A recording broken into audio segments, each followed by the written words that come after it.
na huyu msichana mimi ni anko yake. Alipotea wiki kama 2 zilizopita.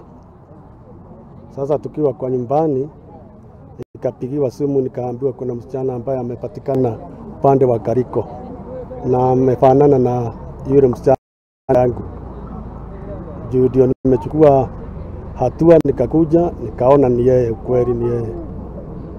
Na miaka 20, ndio alizaliwa mwaka wa 2004. Na alitoka tu nyumbani akiwa ametumwa dukani, lakini hakurudi. Akagojewa na nyanya yake, akakosa kukuja. Kwani alikuwa anaishi na nyanya yake? Alikuwa anaishi na nyanya yake, hata mama yake wanaishi naye.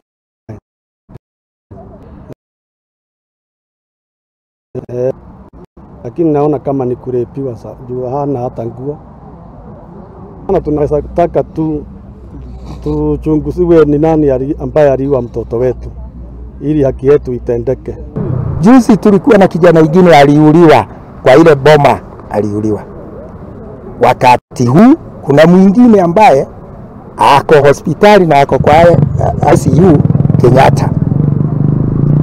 Juu ya hii kamsitu.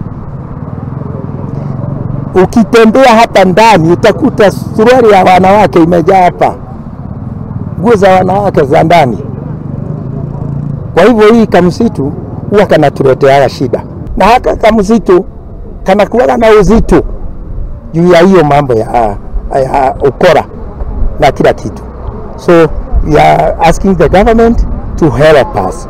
Waondoe hii kamsitu, hata kama watatuambia tupande miti huko ndani na tayari tumepanda, hata ukiangalia hivi uwezi ukaona boma. Watu hapa wanapenda msitu na wamepanda. Tungeomba hapa hii kitu, hii kamsitu haka 200 meters serikali ifikirie. Nimekasirika sana juu tumekuta mtoto ameuliwa hapa na ni vibaya sana. Wanaume wamekosea sana, wanastahili wachukuliwe hatua kali. Hapa kuna kijana mwingine aliuawa.